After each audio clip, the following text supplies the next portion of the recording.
Authorities in Queensland are grappling with the worst natural disaster in the state's history. The Lockyer Valley at the foot of the Great Dividing Range near Toowoomba has been ravaged by floodwaters, and the situation's nearly as bad in other parts of the state's southeast. The 7-metre wall of water that engulfed Toowoomba and nearby towns in the valley exacted a terrible toll.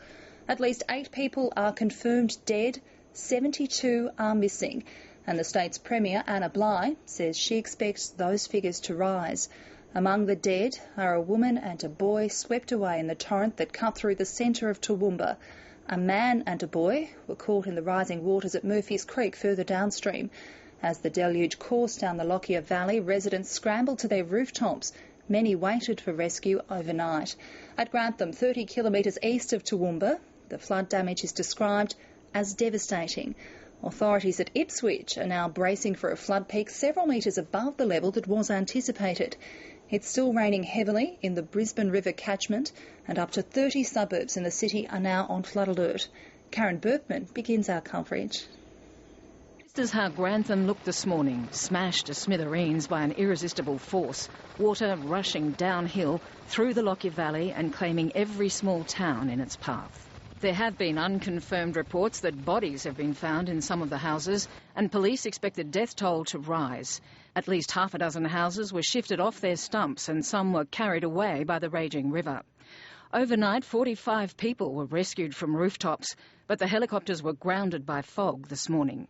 The key focus at the moment, of course, is to try and ensure that we get all those people who are currently in danger. The weather is quite atrocious in the region, and that's causing some difficulties.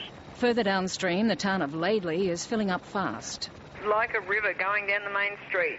It's just, and it's really going really fast. The Queensland Premier looked shaken when she briefed the media after a late-night meeting at Queensland's Emergency Management Headquarters.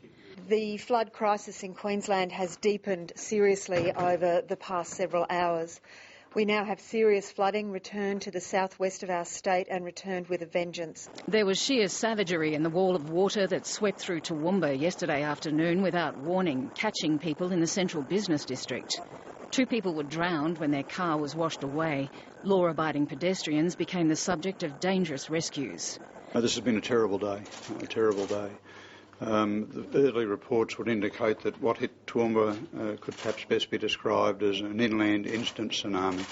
Overnight, police have confirmed that no bodies have been found in the dozens of cars submerged, smashed and tossed around the city. Locals are still trying to come to terms with what happened. There were barrels floating around the car park.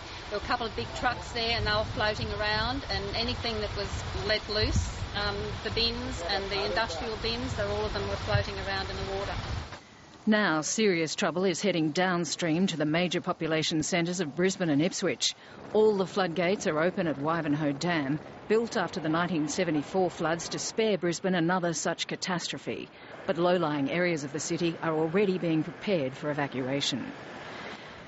In Dalby, 165 people are in evacuation centres again, the river rising even higher than its peak on December 27, cutting the town in half. In nearby Chinchilla, the water's still coming up. This is without doubt our darkest hour of the last fortnight. And heavy rain continues. Karen Berkman, ABC News.